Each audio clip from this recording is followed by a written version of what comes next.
नमस्कार दोस्तों, मैं हूं सत्या और स्वागत है आपका मेरे YouTube चैनल में। और ये वीडियो नंबर 5 है इस वीडियो सीरीज का और अध्याय नंबर 4 जिंदगी बदलने वाली business education from business school second edition by Robert T Kiyosaki. आइए स्टार्ट करते हैं। दोस्तों, जैसा कि आप जानते हैं, हम ये पढ़ने वाले हैं अध्याय 4 फायदा 2 जिंदगी बदलने वाली बिजनेस एजुकेशन। इससे रिलेटेड जो बाकी वीडियोज हैं वो आप आई बटन में से क्लिक करके पढ़ सकते हैं या पूरी प्लेलिस्ट जो इस बुक के लिए है वो आप पढ़ सकते हैं। तो चलिए स्टार्ट करते हैं। सवाल सिर्फ पैसे का नहीं है। हमारे पास पैसे कमाने की बहुत अच्छी योजना है। जब मैं नेटवर्क मार्केटिंग कंपनियों की जांच कर रहा था तब मुझे यह वाक्य अक्सर सुनने को मिला।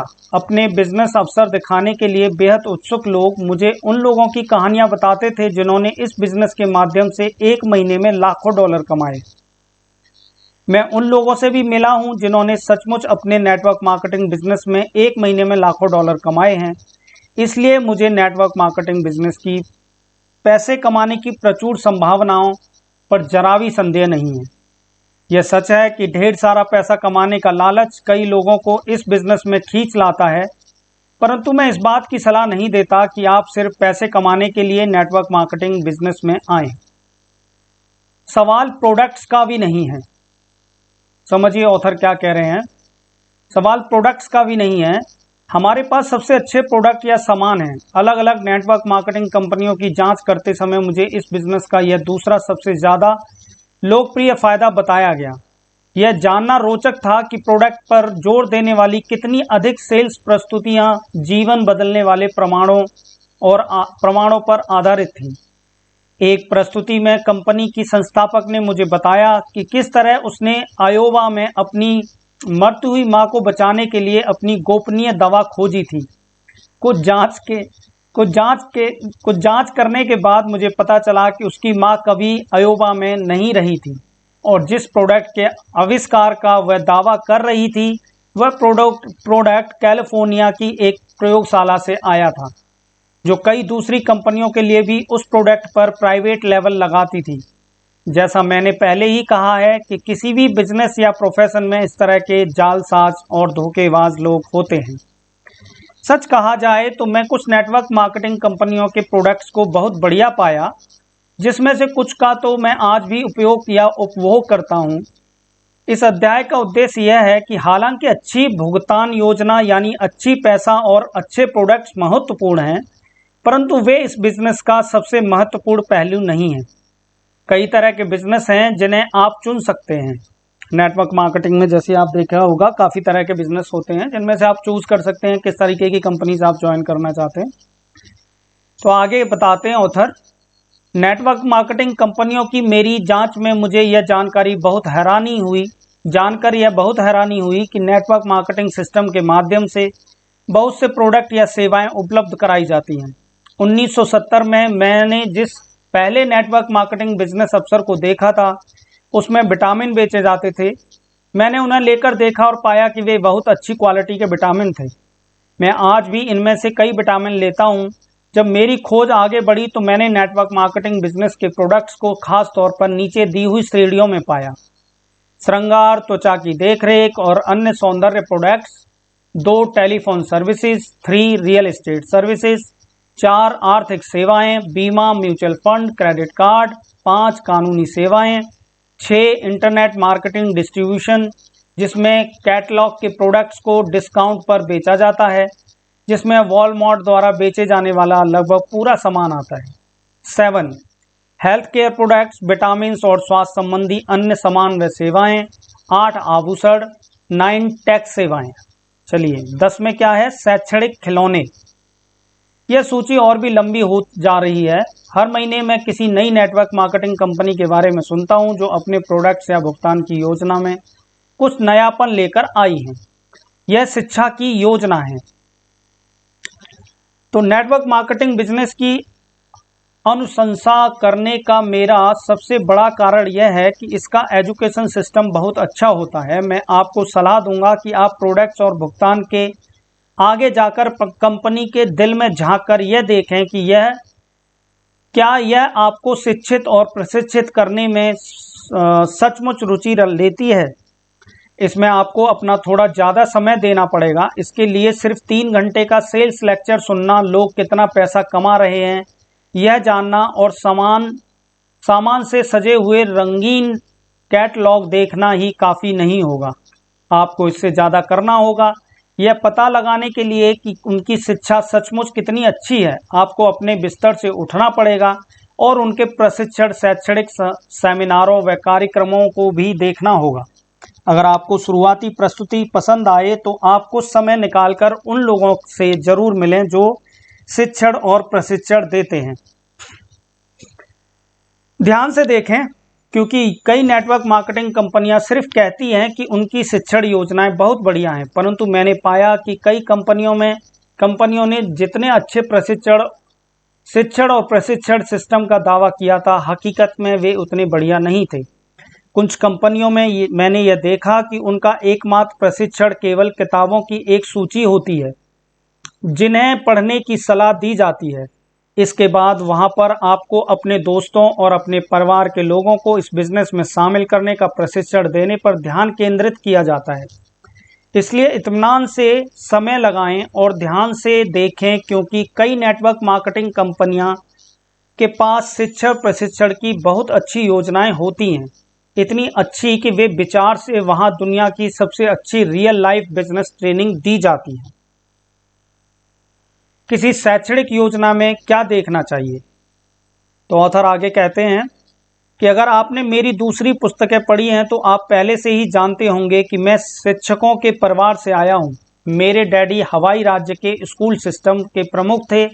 हालांकि मैं शिक्षाविदों के परिवार से हूं, परंतु मुझे पारंपरिक शिक्षा का सिस्टम बिल्कुल पसंद नहीं था। हालांकि मुझे न्यूयॉर्क में एक प्रसिद्ध फेडरल मिलिट्री अकादमी में दाखिला मिला था और मैंने बीएससी किया था, परंतु शिक्षा की पारंपरिक दुनिया मुझे बोरियत भरी लगती थी। मैं विद्यार्थी होने का फर्ज अदा कर रहा था और इस तरह मैं स्नातक हो गया, परंतु जो मैं पढ़ रहा था उसमें ना तो मेरी कोई खास दिलचस्पी थी, ना ही मुझे उसमें कोई चुनौती नजर आती।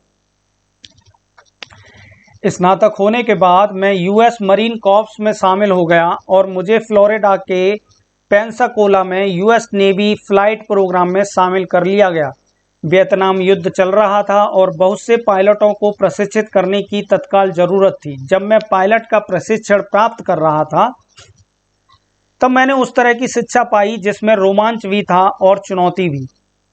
हम में से ज़्यादातर लोगों ने यह घिसी पिटी कहावत सुनी होगी, झल्लियों को तितलियों में बदलना, turning caterpillars into butterflies. Okay, flight school में ठीक यही किया जाता था। जब मैं फ्लाइट स्कूल में आया तो मैंने पहले से ही एक कमीशन्ड ऑफिसर था, क्योंकि मेरे पास 4 साल का मिलिट्री प्रशिक्षण था। परंतु फ्लाइट स्कूल में आने वाले कई विद्यार्थी सामान्य कॉलेजों से आए थे और वे इल्लियों के समान थे। वह हिप्पियों का युग था, इसलिए हमारे सामने कई अजीबोगरीब पात्र अटपटे सिविलियन कपड़ों में खड़े रहते थे, जिनके बाल लंबे थे, जिनकी दाढ़ी और मूछें थी।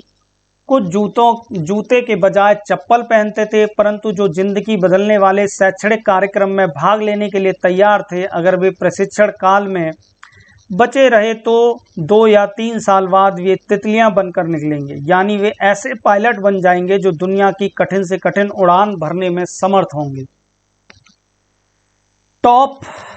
टॉप गन नामक फिल्म, जिसमें टॉम क्रूज थे, उन सर्वश्रेष्ठ इल्लियों के बारे में थी जिन्हें यूएस नेवी फ्लाइट स्कूल ने तितलियों में बदला था। वियतनाम जाने के ठीक पहले मुझे भी कैलिफोर्निया के सैन डियागो में तैनात किया गया, जहां पर टॉप गन स्कूल स्थित है। हालांकि मैं उस प्रसिद्ध स्कूल के लायक अच्छा पायलट नहीं था, फिर भी उस फिल्म में युवा पायलटों द्वारा दिखाई गई बहादुरी, ऊर्जा और विश्वास हमें इतने पसंद आए कि हमसे ज़्यादातर लोगों ने यह महसूस किया कि लड़ाई पर जाने का यही तरीका होना चाहिए। पहले हम नौसिखिया युवक थे जिन्हें उड़ान भरना नहीं आता था, परंतु अब हम ऐसे युवक बन गए जो प्रशिक्षित थे, अनुशासित थे और शारीरिक, मानसिक और भावनात्मक रूप से चुनौतियों का सामना करने के लिए तैयार थे। उन जिनसे अधिकांश लोग बचते थे, मुझमें और मेरे साथी पायलटों में मुझे जो परिवर्तन नजर आया उसे ही मैं जिंदगी बदल देने वाली एजुकेशन कहता हूँ। एक बार मैंने पायलट स्कूल ख़त्म किया, फिर मैं वियतनाम पहुंच गया, तो मेरी ज़िंदगी फिर कभी पहले जैसी नहीं रही। मैं वही व्यक्ति नहीं रह गया था जो फ्लाइट स्कूल में दाखिल हुआ था। देखो, बिल्कुल ज़िंदगी का मेकओवर हो गया। जैसा कि नेटवर्क मार्केटिंग में आने के बाद अगर आप सक्सेसफुल हो जाते हैं तो आपका भी हो सकता है। फ्लाइट स्कूल और युद्ध के वर्षों बाद मैंने कई साथी पायलटों ने बिजनेस की दुनिया में बहुत सफलता पाई। जब हम इकट्ठे होते और पुरानी युद्ध की कहानियां एक दूसरे के सामने दोहराते हैं तो हम अक्सर यह कहते हैं कि फ्लाइट स्कूल में हमें जो प्रशिक्षण मिलता था उसका बिजनेस की हमारी वर्तमान सफलता में बहुत बड़ा योगदान है। इसलिए जब मैं जिंदगी बदलने वाली बिजनेस एजुकेशन की बात करता हूं तो मैं उतनी सशक्त शिक्षा की बात कर रहा हूं जो इल्ली को तितली में बदल दे। एक प्रक्रिया जिसे रूपांतरण या काया पलट कहा जा सकता है। जब आप किसी नेटवर्क मार्केटिंग बिजनेस की शिक्षण योजना को देखें तो मैं ऐसी शिक्षण योजना की अनुशंसा करता हूं जिसमें इतनी शक्ति हो कि वह आपके जीवन में इतना क्रांतिकारी परिवर्तन ला सके। परंतु मैं आपको सावधान कर दूं, फ्लाइट स्कूल की तरह हर कोई इस कार्यक्रम को भी सफलतापूर्वक पूरा नहीं कर सकता।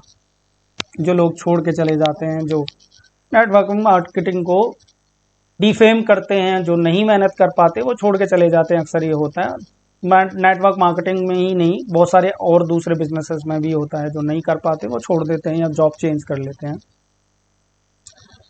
रियल लाइफ बिजनेस स्कूल, अब पढ़ेंगे real life business school. Flight school के बारे में एक बहुत अच्छी बात यह थी कि वियतनाम से हाल ही में लौटे पायलटों ने हमें प्रशिक्षित किया था। जब वे हमसे बातें करते थे तो वे असली ज़िंदगी के अनुभव से बातें करते थे। पारंपरिक बिजनेस स्कूल में जिसमें वे कुछ समय के लिए रहा था, मुझे यह समस्या दिखती थी कि हमारे कई शिक्षकों के पास असली ज़िंदगी का कोई बिजनेस अनुभव नहीं था, और अगर शिक्षकों को असली जीवन का बिजनेस अनुभव नहीं था भी तो वह किसी कंपनी के कर्मचारी के रूप में था, यानी वे सिर्फ मध्यम स्तर के मैनेजर के काम का अनुभव रखते थे। वे किसी कंपनी के संस्थापक नहीं थे।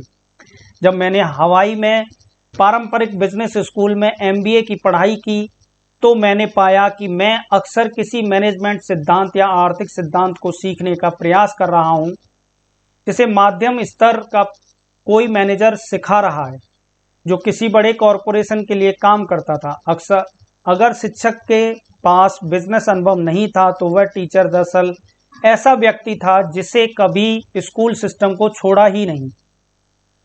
दूसरे शब्दों में, ऐसे लोग 5 साल की उम्र में स्कूल सिस्टम में आए, किंडरगार्टन में दाखिल हुए और वे तब से लेकर अब तक स्कूल सिस्टम में ही थे। और मजे की बात यह है कि वे विद्यार्थियों को असली दुनिया के बारे में ज्ञान देने की कोशिश कर रहे थे। मेरे लिए इस तरह का सिस्टम एक मजाक के सिवा कुछ नहीं था। मजा आ रहा है दोस्तों पढ़ने में? उम्मीद है। मुझे तो भाई बहुत मजा आ रहा है क्योंकि मैं हर पल कुछ ना कुछ नया सीखना चाहता हूं, तो इससे मुझे बहुत कुछ सीखने को मिल रहा है। आगे देखेंगे क्या करते हैं।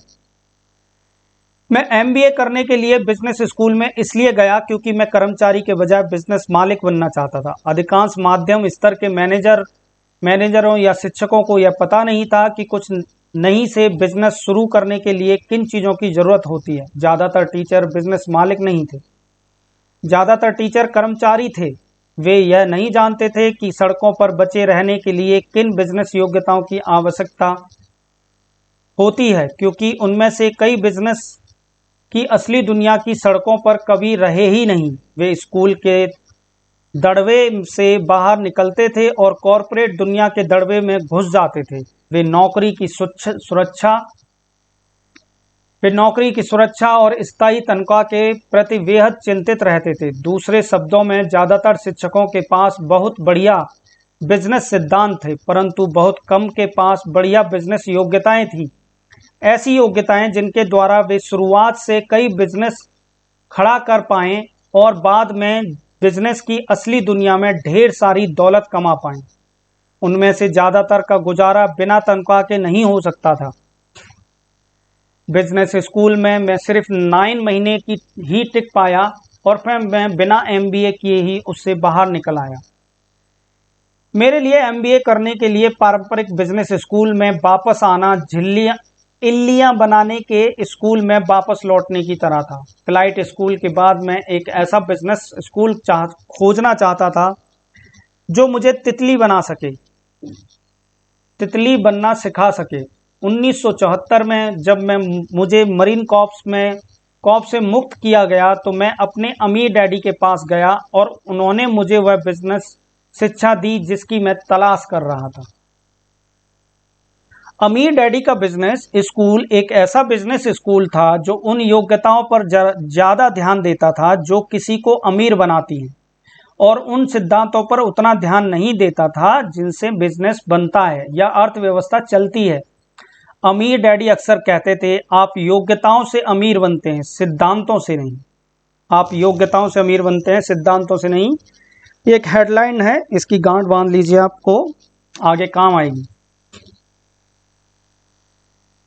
क्या मुझे बिजनेस स्कूल छोड़ने का अफसोस है? हाँ, कई बार मुझे अफसोस होता है, परंतु मैं स्कूल छोड़ने वाले बहुत अच्छे लोगों के समूह में हूँ। Bill Gates, Michael Dell, Steve jobs और टेड टर्नर भी स्कूल पूरा नहीं कर पाए थे। थॉमस एडिसन और हेनरी फोर्ड जैसे शुरुआती व्यवसायी भी स्कूल से बाहर निकल गए थे।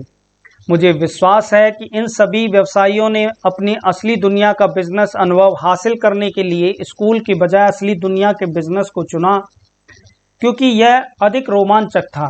यह लोग विराट तितलियां बन गए और इन्होंने हमेशा के लिए बिजनेस की दुनिया को बदल कर रख दिया। मुझे गलत मत समझिए, ऑथर कहते हैं, मुझे गलत मत समझिए। मैंने जिस बिजनेस स्कूल में पढ़ा वहां पर सिखाई जा रही ज़्यादातर जानकारी बिजनेस में रहने वाले किसी भी व्यक्ति के लिए महत्वपूर्ण जानकारी थी। बहरहाल यह स्कूल सड़कों पर काम आने वाली वे योग्यताएं नहीं सिखा रहा था जिनकी मुझे बिजनेस मालिक बनने के लिए ज़रूरत थी।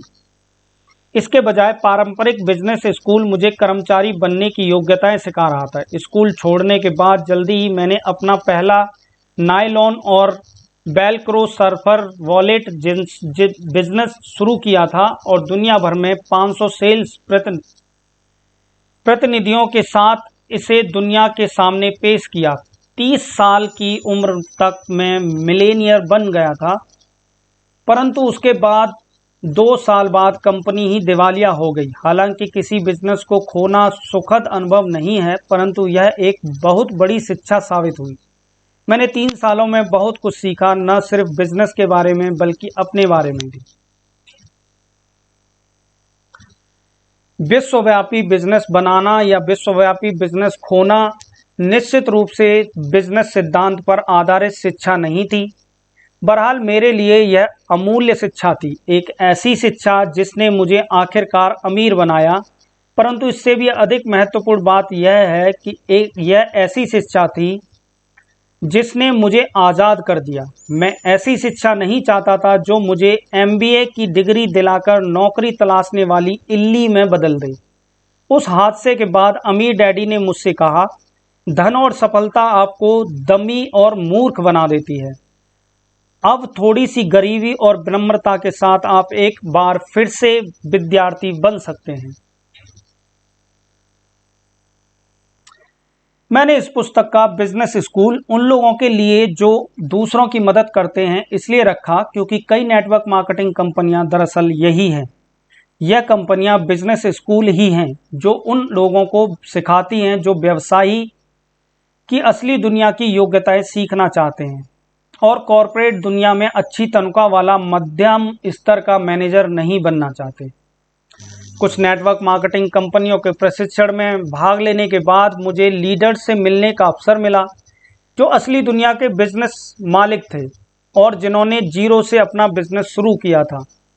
कई महान शिक्षक थे क्योंकि वे अपने अनुभव से सिखा रहे थे, सिद्धांत से नहीं। बिजनेस सेमिनारों में बैठने के दौरान मैंने अक्सर अपने आप को सीधे दिल से निकाली बातों पर सहमति में सिर हिलाते हुए पाया कि बिजनेस की असली दुनिया में सड़कों पर बचे रहने के लिए आपको किन चीज़ों की ज़रूरत होती है। बहरहाल असली दुनिया की बिजनेस योग्यताएं सिखाने से भी ज़्यादा महत्वपूर्ण बात यह थी कि इन लीडर्स ने असली दुनिया के मानसिक व भावनात्मक नज़रिए या दृष्टिकोण सिखाए जो दुनिया में सफल होने के लिए ज़रूरी हैं। कुछ सेमिनारों में मुझे जो शिक्षा मिली वह अमूल्य थी, पूरी तरह अमूल्य, खास तौर पर ऐसे व्यक्ति के लिए जो अपने आप को तितली में बदलना चाहता था। सेमिनारों के बाद मैं अक्सर प्रशिक्षकों से बातें करता था। मुझे हैरानी होती थी कि वे न सिर्फ अपने बिजनेस से बल्कि अपने निवेशों से भी बहुत ज़्यादा पैसा कमाते थे। कुछ तो कॉरपोरेट अमेरिका के कई अग्रणी सीईओ से भी ज़्यादा कमाते थे। निश्चित रूप से वे उन प्रशिक्षकों से तो अधिक पैसे कमाते थे जो हमें पारंपरिक बिजनेस स्कूल में पढ़ाते थे। इन प्रशिक्षकों में कुछ और भी था। हालांकि वे अमीर थे और उन्हें शिक्षा देने की आवश्यकता नहीं थी, परंतु उनमें सिखाने का जोश था। उनमें अपने साथी इंसानों की मदद करने का उत्साह था। उनके जोश का एक कारण यह है कि नेटवर्क मार्केटिंग बिजनेस का आधार यह है कि लीडर्स लोगों को ऊपर खींचें, जबकि पारंपरिक कॉरपोरेट या शासकीय बिजनेस इस बात पर आधारित है कि वे केवल थोड़े से लोगों को ही प्रमोट किया जाए और बहुसंख्यक कर्मचारियों को स्थायी तनख्वाह देकर संतुष्ट कर दिया जाए। नेटवर्क मार्केटिंग की दुनिया के प्रशिक्षक यह नहीं कह रहे थे, अगर तुम अच्छा प्रदर्शन नहीं करोगे तो तुम्हें नौकरी से निकाल दिया जाएगा। इसके बजाय वे यह कह रहे थे, आइए ज़्यादातर बेहतर प्रदर्शन करने में मैं आपकी मदद कर दूं। जब तक आप सीखना चाहते हैं, मैं यहाँ पर आपको सिखाने के लिए तैयार हूँ। हम एक ही टीम में हैं। मेरे लिए यह उस तरह की बिजनेस शिक्षा थी जिसे मैं पसंद करता था। इसलिए जब आप किसी नेटवर्क मार्केटिंग कंपनी की छानबीन करें तो चोटी के लोगों को खोजें, उन लोगों को खोजें जो इस बिजनेस में सफल हैं, और फिर खुद से पूछें कि क्या आप इन लोगों से कुछ सीखना चाहते हैं। नेटवर्क मार्केटिंग कंपनियों में जिन असली ज़िंदगी के बिजनेस विषयों के बारे में सिखाया जाता है, उनमें कुछ महत्वपूर्ण विषय हैं। सफलता का दृष्टिकोण, उसमें कुछ महत्वपूर्ण विषय हैं जो हम एक एक करके इसमें नंबर वाइज पढ़ेंगे। सफलता का दृष्टिकोण, लीडरशिप की योग्यता, बातचीत की कला, लोगों के साथ व्यवहार की योग्यता, निजी डरों, शंकाओं और आत्मविश्वास की कमी पर विजय पाना, नकारे जाने के डर को जीतना, धन के मैनेजमेंट की योग्यता, निवेश की योग्यता, 9 नंबर है, अकाउंटेबिलिटी और जवाबदेही की योग्यता, टाइम मैनेजमेंट की योग्यता, लक्ष्य निर्धारित करना और सफलता के लिए सही पोशाक पहनना। चलिए एक एक करके इन सबको पढ़ते हैं। नेटवर्क मार्केटिंग बिजनेस में जिन सफल लोगों से मिला हूं, उन्होंने इन योग्यताओं को नेटवर्क मार्केटिंग के प्रशिक्षण कार्यक्रमों से ही विकसित किया है। चाहे आप नेटवर्क मार्केटिंग सिस्टम की चोटी पर पहुंच जाएं या ज़्यादा पैसा कमा लें, यह प्रशिक्षण जिंदगी भर आपके बहुत काम आता है। अगर आप शैक्षणिक कार्यक्रम अच्छा है तो यह जिंदगी संवार सकता है, शायद हमेशा के लिए। जिंदगी बदलने वाली शिक्षा क्या है? जिंदगी बदलने वाली शिक्षा से मेरा क्या मतलब है, इसे मैंने नीचे दिए गए डायग्राम से समझाया है। ध्यान दें, यह चतुष्फलक है, जिसका अर्थ है 4 कोने वाला बहुफलक, जिसे आमतौर पर पिरामिड के नाम से जाना जाता है, और मिस्र के पिरामिड सदियों बाद भी बचे हुए हैं। दूसरे शब्दों में, चतुष्फलक या पिरामिड बहुत स्थायी संरचनाएं हैं। सदियों से बुद्धिजीवियों का यह विश्वास है कि शाश्वत नियम या प्रकृति 4 की संख्या में कार्य करते हैं। इस प्रकरण में 4 दिशाओं में, इसलिए 4 मौसम होते हैं: ठंड, बसंत, गर्मी और पतझड़। ज्योतिषी का अध्ययन करने वाले लोग जानते हैं कि 4 मुख्य राशियां होती हैं, भूमि, वायु, अग्नि और जल। जब मैं जिंदगी बदलने वाली शिक्षा के बारे में बात करता हूं तो उसमें भी परिवर्तन 4 की संख्या में पाए जाते हैं। दूसरे शब्दों में, अगर जिंदगी बदलने वाली सच्ची शिक्षा को प्रभावी बनाना है तो इसे लर्निंग प्राइमेट, सीखने के प्राइमेट के सभी 4 बिंदुओं मानसिक, भावनात्मक, शारीरिक और आध्यात्मिक शिक्षा को प्रभावित करना चाहिए। लर्निंग प्राइमेट, मानसिक, आध्यात्मिक, भावनात्मक और शारीरिक। मानसिक शिक्षा, अब इसमें हम पढ़ेंगे मानसिक शिक्षा क्या है। ये अभी वही एक चैप्टर चल रहा है एजुकेशन वाला। अब इसमें मानसिक शिक्षा को पढ़ते हैं किस तरीके से है। पारंपरिक शिक्षा मुख्य रूप से मानसिक शिक्षा पर जोर देती है। यह आपको पढ़ने, लिखने और गणित जैसी योग्यताएं सिखाती है, जो बहुत महत्वपूर्ण योग्यताएं हैं। इन्हें अक्सर संज्ञानात्मक योग्यताएं कहा जाता है। पारंपरिक शिक्षा के बारे में मुझे जो बहुत पसंद नहीं आई वह यह थी कि यह शिक्षा के भावनात्मक, शारीरिक और आध्यात्मिक पहलुओं को गलत तरीके से प्रभावित करती थी। भावनात्मक शिक्षा, पारंपरिक शिक्षा के बारे में मेरी एक शिकायत यह है कि यह डर की भावना पर टिकी होती है। ज़्यादा स्पष्ट रूप से कहें तो यह गलतियां करने के डर पर टिकी होती है, जिससे असफलता का डर पैदा होता है। मुझे सीखने के लिए प्रेरित करने के बजाय टीचर मुझे प्रेरित करने के लिए असफलता से डराते थे और इस तरह के वाक्य कहते थे, अगर तुम्हारे अच्छे नंबर नहीं आएंगे तो तुम्हें अच्छी तनख्वाह वाली नौकरी नहीं मिल पाएगी। इसके अलावा जब मैं स्कूल में था तो गलतियां करने पर मुझे सजा मिलती थी। स्कूल में मैं भावनात्मक रूप से यह सीख लिया कि गलतियां करने से डरना चाहिए। समस्या यह है कि असली ज़िंदगी में जो लोग सबसे आगे निकल जाते हैं वे ऐसे लोग होते हैं जिन्होंने सबसे ज़्यादा गलतियां की हैं और अपनी गलतियों से सबक सीखा है। मेरे गरीब डैडी यानी मेरे स्कूल टीचर डैडी सोचते थे कि गलतियां करना पाप है। दूसरी तरफ मेरे अमीर डैडी कहा करते थे, हमारे सीखने की प्रक्रिया इस तरह से बनाई गई है कि गलतियां करके ही हम सीख पाते हैं। हम साइकिल चलाना तभी सीख पाते हैं जब उससे गिरते हैं और उठकर फिर उस पर सवार होते हैं, फिर गिरते हैं और फिर सवार होते हैं। उनका यह भी कहना था, यह पाप है कि आप गलती करें और उससे कुछ ना सीखें।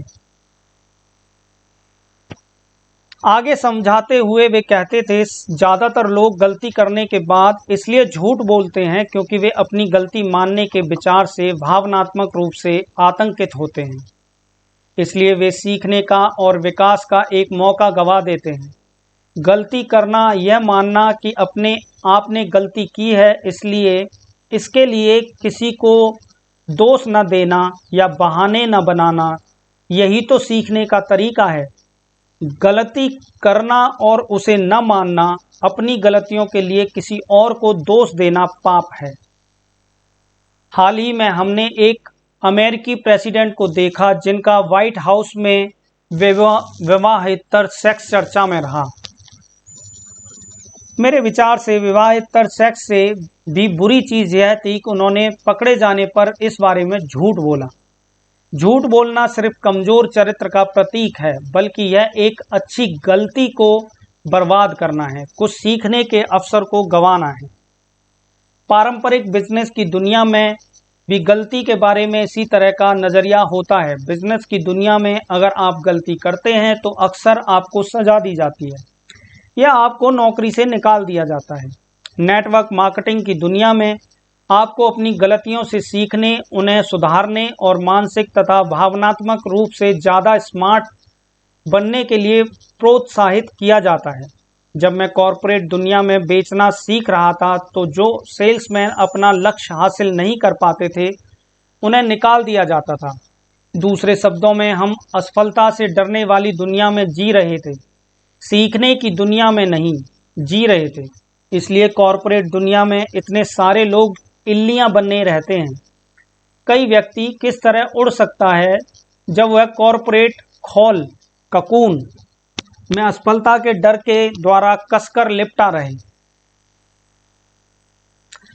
नेटवर्क मार्केटिंग की दुनिया में लीडर का मुख्य लक्ष्य उन लोगों के लिए साथ काम करना होता है जो अच्छा प्रदर्शन नहीं कर पा रहे हैं और उन्हें बाहर निकालने की बजाय मुझे ऊपर उठाने के लिए प्रोत्साहित करना होता है। अगर आपको साइकिल से गिरने के लिए सजा दी जाती है और साइकिल चलाने में फेल कर दिया जाता है तो आप शायद कभी साइकिल चलाना नहीं सीख पाते। पैसे की दृष्टि से मैं अधिकांश लोगों से ज़्यादा सफल इसलिए नहीं हूं क्योंकि मैं अधिकांश लोगों से ज़्यादा स्मार्ट हूं, बल्कि इसलिए हूं क्योंकि मैं अधिकांश लोगों से ज़्यादा बार असफल हुआ हूं। दूसरे शब्दों में मैं इसलिए आगे निकल पाया क्योंकि मैंने ज़्यादा गलतियां की। नेटवर्क मार्केटिंग में आपको गलतियां करने, उन्हें सुधारने और सीखने और खुद का विकास करने के लिए प्रोत्साहित किया जाता है। मेरे विचार से यही जिंदगी बदलने वाली शिक्षा है। जब आप अपने डर से बाहर निकल जाते हैं तो आप उड़ना शुरू कर सकते हैं। अगर आप ऐसे व्यक्ति हैं जो गलतियां करने और असफल होने के डर से आतंकित रहते हैं तो मेरा विश्वास है कि नेटवर्क मार्केटिंग बिजनेस और इसका महान शैक्षणिक कार्यक्रम आपके लिए खास तौर पर अच्छा है। मैंने अपनी आंखों से नेटवर्क मार्केटिंग के प्रशिक्षण कार्यक्रमों को देखा है जिनसे लोगों का आत्मविश्वास बढ़ता है, और अगर एक बार आप में आत्मविश्वास बढ़ जाए तो आपकी ज़िंदगी हमेशा के लिए बदल सकती है। अब आती है शारीरिक शिक्षा। शारीरिक शिक्षा को समझते हैं। वीडियो लंबा होता जा रहा है पर आप पेशेंस बनाए रखिए और चैनल को सब्सक्राइब कीजिए जिससे कि आगे की वीडियोस आप देख पाएँ और आपको पता लगे कि कब वीडियो आने वाली है।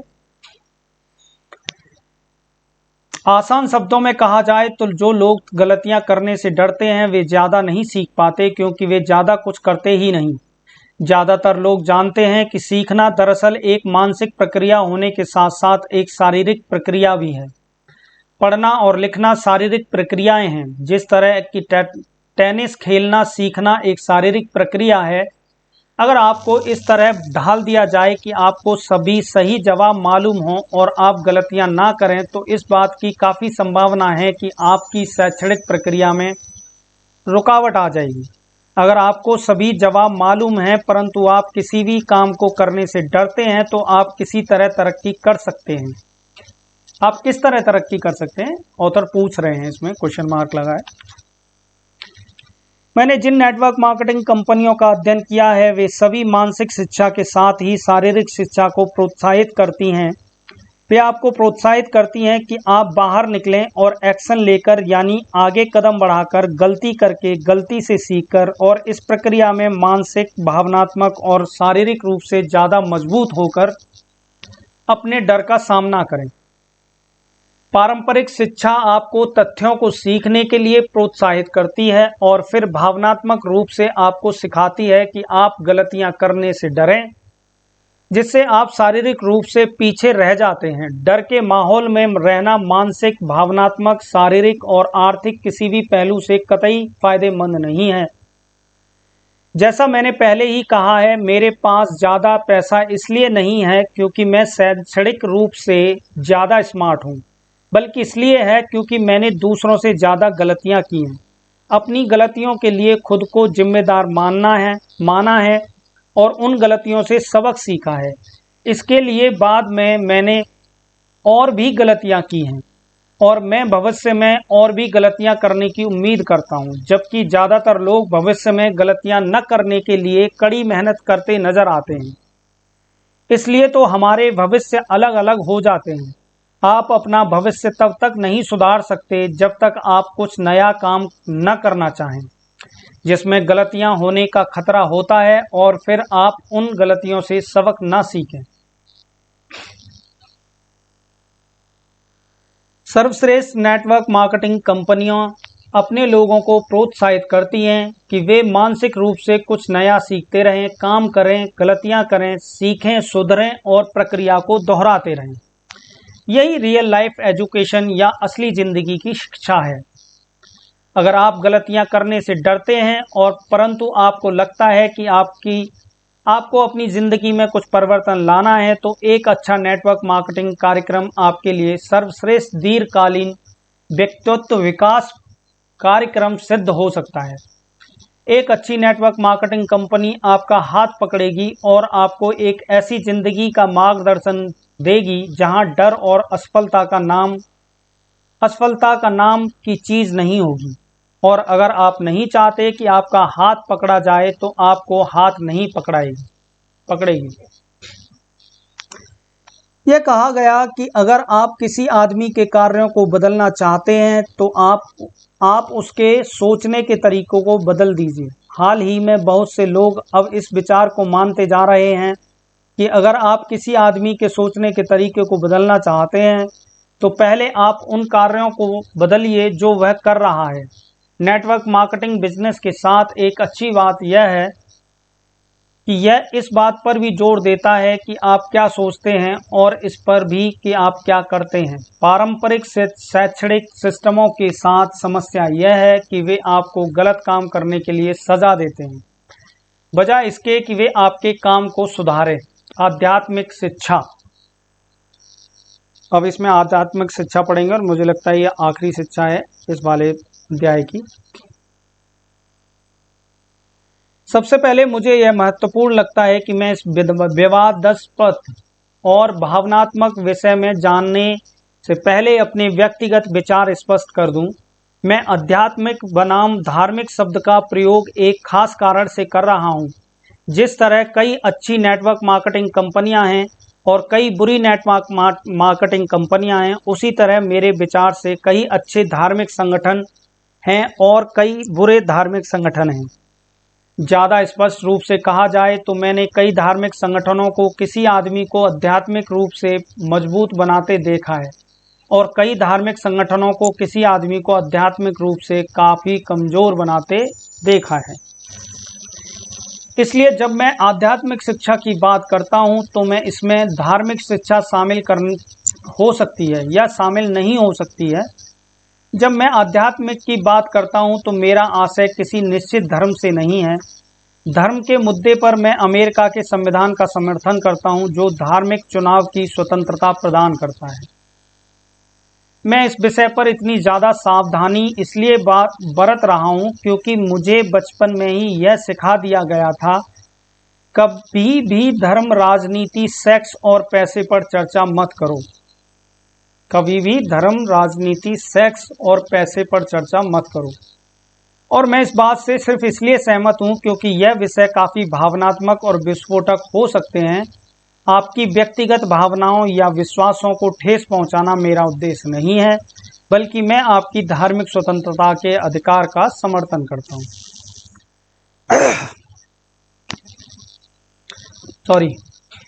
मानवीय सीमाओं से परे। अब मानवीय सीमाओं से परे पढ़ते हैं क्या है।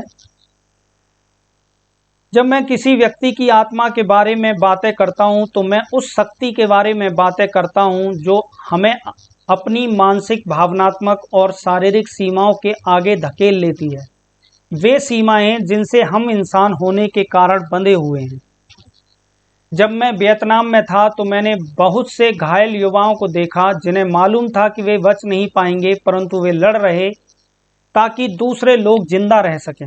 वियतनाम में दुश्मनों की सीमा में घुसकर लड़ने वाले मेरे बचपन के सहपाठी ने इसे ज़्यादा अच्छे तरीके से यूं कहा, मैं आज सिर्फ इसलिए जिंदा हूं क्योंकि मुर्दा लोग लड़ते रहे। उसने आगे कहा, 2 बार मैं ऐसी मुठभेड़ों में फंसा जहां से जिंदा बचने वाला एकमात्र व्यक्ति मैं ही था। जब आपको एहसास होता है कि आपकी ज़िंदगी बचाने के लिए आपके दोस्तों ने अपनी जान की कुर्बानी दी है तो आपको आपकी ज़िंदगी बदल जाती है। युद्ध के पहले वाली रातों में मैं एयरक्राफ्ट कैरियर के कोने पर चुपचाप बैठा रहता था जबकि लहरें नीचे से गुजर जाती थी। मौन के उन लंबे क्षणों में मैंने अपनी आत्मा के साथ शांति स्थापित कर ली। मुझे यह मालूम था कि सुबह मैं एक बार फिर मौत का सामना करूंगा। इस तरह की एक शांत लंबी शाम को मुझे लगा कि अगले दिन मर जाना मुक्ति का एक आसान रास्ता होगा। मैंने महसूस किया कि जिंदा रहना कई मायने में मर जाने से ज़्यादा कष्टकारी था। एक बार जब मैंने जीवन और मृत्यु की संभावना के बारे में शांत हो गया, तो फिर मैं यह चुनाव कर सका कि मैं अगले दिन अपनी ज़िंदगी किस तरह जीना चाहता था। दूसरे शब्दों में, मैं हिम्मत के साथ उड़ान भरूंगा या डर के साथ। एक बार मैंने विकल्प चुन लिया तो फिर मैं अपनी मानवीय आत्मा को पुकारा कि वह अगले दिन मेरा साथ दे, ताकि मैं अपनी सर्वश्रेष्ठ योग्यता से उड़ान भर सकूं और लड़ सकूं, परिणाम चाहे जो भी हो। युद्ध एक भयानक घटना है।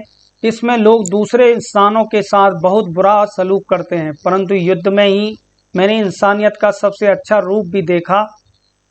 युद्ध में ही मुझे यह आभास हुआ कि मानवीय सीमाओं के परे हमारे पास मानवीय शक्तियाँ भी हैं, और यह शक्तियाँ हम सब में हैं।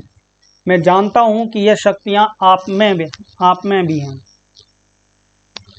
अच्छी खबर यह है कि इस शक्ति को पहचानने के लिए आपको युद्ध के मैदान में जाने की कोई ज़रूरत नहीं। एक दिन शारीरिक रूप से विकलांग बच्चों की एथलेटिक स्पर्धा को देखते समय मुझे अपनी मानवीय शक्ति के दर्शन हुए, और यह घटना मेरे दिल को छू गई।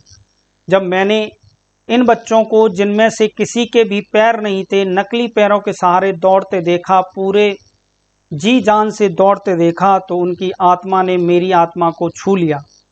मेरी आंखों में आंसू आ गए जब मैंने एक बच्ची को पूरे मन से दौड़ते देखा, जिसका केवल एक ही पैर था। मैं उसके चेहरे पर देख सकता था कि नकली पैर से दौड़ने की वजह से उसे काफ़ी दर्द हो रहा था, परंतु उसके शारीरिक दर्द का उसकी आत्मा की शक्ति पर कोई असर नहीं हो रहा था। हालांकि वह दौड़ में नहीं जीत पाई, परंतु उसने मेरा दिल जीत लिया। उसने मेरी मानवीय आत्मा को छुआ और मुझे वह याद दिलाया जो मैं भूल गया था। उस क्षण मैंने महसूस किया कि यह सभी बच्चे जितना खुद के लिए दौड़ रहे थे, उतना ही हम सबके लिए दौड़ रहे थे। हमें फिल्मों में आत्मा की शक्ति के बहुत बढ़िया उदाहरण मिलते हैं। ब्रेव हार्ट फिल्म में मेल गिब्सन स्कॉटलैंड के फटे हाल किसानों के समूह का नेतृत्व करता है। इन किसानों का मुकाबला शक्तिशाली अंग्रेज सेना से है, और इसलिए वे बेहद आतंकित हैं। परंतु गिब्सन अपनी आत्मा की आवाज़ से चिल्लाकर कहता है, वे हमारे शरीर को तो मार सकते हैं, परंतु वे हमारी स्वतंत्रता को नहीं मार सकते। उस क्षण वह अपनी मानवीय आत्मा से उनकी मानवीय आत्मा को संबोधित करते हुए बोल रहा था। उसकी आत्मा को छूकर वह अपने दिल में छुपी डर और शंका की भावनाओं को जीत रहा था, जो प्रशिक्षण की कमी और घटिया हथियारों के कारण उत्पन्न हो रही थी। उसने उनकी आत्मा की शक्ति को जागृत कर दिया और उनमें दुनिया की सबसे शक्तिशाली सेना को हराने का हौसला जगा दिया था। मैंने यह पाया कि नेटवर्क मार्केटिंग में सफल लीडर्स के पास मानवीय आत्मा को संबोधित करने की इस तरह की योग्यता का प्रशिक्षण होता है, जिसके द्वारा वे इसे विकसित कर लेते हैं। उनमें यह योग्यता होती है कि वे अपने पीछे आने वाले लोगों की आत्मा में छुपी महानता को छू लेते हैं और उन्हें ऊपर उठने के लिए, उनकी मानवीय सीमाओं के ऊपर उठने के लिए, उनकी शंकाओं और डरों से आगे निकल जाने के लिए प्रेरित करते हैं। यह जिंदगी बदलने वाली शिक्षा की शक्ति है। मेरे अमीर डैडी मुझसे अक्सर कहते थे, खास तौर पर ऐसे समय पर जब मेरे पास पैसा नहीं होता था, आत्मविश्वास नहीं होता था और जवाब नहीं होते थे। हम सबके अंदर 3 तरह के लोग होते हैं, एक अमीर आदमी, एक गरीब आदमी और एक मिडिल क्लास आदमी। यह पता लगाना आपका काम है कि कौन सा आदमी बाहर आता है। अमीर डैडी यह भी कहते थे, बिजनेस और निवेश की दुनिया 2 भावनाओं से चलती है, लालच और डर। अधिकांश लोग अमीर नहीं बन पाते और इसका कारण लालच नहीं बल्कि डर होता है। अगर आप अमीर बनना चाहते हैं तो आपको अपने डर को जीतने की और उड़ने की ज़रूरत है। मेरे विचार से अपने डर को जीतने का सबसे अच्छा तरीका है अपने आप को अपनी आत्मा के संपर्क में लाना, और यही कई नेटवर्क मार्केटिंग कंपनियां करती हैं। शिक्षा शब्द का अर्थ है बाहर निकालना। पारंपरिक शिक्षा के साथ मेरी शिकायत यह थी कि यह डर पर असफलता के डर पर आधारित थी, और इसमें सीखने की, अपनी गलतियों से सीखने की चुनौतियां नहीं थी। मेरे विचार से पारंपरिक शिक्षा को इस तरह से तैयार किया गया है कि यह हमारे अंदर से मिडिल क्लास आदमी को बाहर निकाले, उस व्यक्ति को जो असुरक्षित महसूस करता है, जिसे नौकरी की स्थायी तनख्वाह की ज़रूरत है, जो गलतियां करने से डरता है और जो लीक से हटकर अपने काम करते समय इस बारे में चिंता करता है कि उसके दोस्त उसके बारे में क्या सोचेंगे। मैंने अधिकांश नेटवर्क मार्केटिंग कंपनियों का समर्थन इसलिए करता हूं, और मैंने अपनी पुस्तक का नाम बिजनेस स्कूल उन लोगों के लिए जो दूसरों की मदद करते हैं इसलिए रखा, क्योंकि जिस प्रकार की शिक्षा मैंने नेटवर्क मार्केटिंग कंपनियों में देखी वह ऐसी शिक्षा थी जो आपके अंदर से अमीर आदमी को बाहर निकालने के लिए तैयार की गई है। मैं इस तरह की जिंदगी बदलने वाली शिक्षा को मूल्यवान समझता हूं। वैसे मैं आपको बता दूं कि वो फोर्ब्स मैगजीन के अनुसार अमीर आदमी वह होता है जो हर साल $10 लाख या इससे ज़्यादा कमाता है। दूसरी ओर गरीब आदमी वह होता है जो हर साल $25,000 से कम कमाता है। सवाल यह नहीं है कि आप आज कितना कमाते हैं, सवाल यह है कि आपका पैसा आपको हर साल $10 लाख या इससे अधिक कमाने के लिए प्रशिक्षित कर रहा है। अगर ऐसा नहीं है तो शायद आप बेहतर शिक्षा तलाशना चाहेंगे। संक्षेप में अब समरी पढ़ लेते हैं इस पूरे चैप्टर की। बस ये ख़त्म ही होने वाला है, बस थोड़ा सा पेशेंस और बनाए रखें और समझें इस चैप्टर में क्या बताने की कोशिश कर रहे हैं ऑथर। जब मेरी पहली कंपनी नायलॉन और वेलक्रो सर्फर वॉलेट बिजनेस डूब गया तो मेरे अमीर डैडी ने मुझे बधाई दी। उन्होंने कहा, तुमने हाल ही में मल्टी मिलेनियर शिक्षा की फीस दी है, तुम बहुत अमीर बनने की राह पर चल रहे हो। उन्होंने यह भी कहा, अधिकांश लोग इस वजह से अपने भीतर के अमीर आदमी को नहीं जान पाते क्योंकि गरीब आदमी अब भी सोचता है कि गलतियां करना बुरा है। मेरे लिए पारंपरिक शिक्षा और जीवन बदलने वाली शिक्षा के जीवन मूल्यों में अंतर सिर्फ इतना था कि एक में गलतियां करने के लिए सजा दी जाती थी, जबकि दूसरी शिक्षा में अपनी गलतियों से सीखने की प्रेरणा दी जाती थी। मानवीय आत्मा पर जोर दिया जाता था, ऐसी आत्मा पर जो इतनी सशक्त है कि वह मानसिक, भावनात्मक और शारीरिक गुणों की किसी भी कमी को पार कर सकती है। अगला फायदा, अब ये अगले चैप्टर के बारे में है। अगला चैप्टर ये चैप्टर यहाँ ख़त्म होता है। अगला फ़ायदा और अगले वीडियो में हम क्या पढ़ेंगे और किस तरीके से वो वीडियो रहेगा उसके बारे में है। अगला फ़ायदा, मेरे गरीब डैडी नौकरी की सुरक्षा को महत्व देते थे, मेरे अमीर डैडी आर्थिक स्वतंत्रता को महत्व देते थे। अगले अध्याय में हम उस जीवन मूल्य पर चर्चा करेंगे कि नौकरी की सुरक्षा खोजने वाले व्यक्ति से आर्थिक स्वतंत्रता चाहने वाले व्यक्ति में बदलना क्यों फायदेमंद है। ये क्वाड्रेंट बदलने से शुरू होता है। दूसरे शब्दों में आप यह जानेंगे कि सिर्फ नौकरियां बदलने से ही जिंदगी क्यों नहीं बदलती। दोस्तों, ये चैप्टर खत्म हो गया है। अध्याय 5, फायदा 3, दोस्त जो आपको ऊपर उठाएंगे नीचे नहीं धकेलेंगे। तो चैनल को सब्सक्राइब कर लीजिए और वीडियो को शेयर कर दीजिए अपने अच्छे दोस्तों के साथ में, अगर वो अपनी ज़िंदगी को बदलना चाहते हैं। देखिए, ऑथर ने काफ़ी अच्छी चीज़ें बताई हैं और ये रियल लाइफ से काफ़ी रिलेट करती हैं।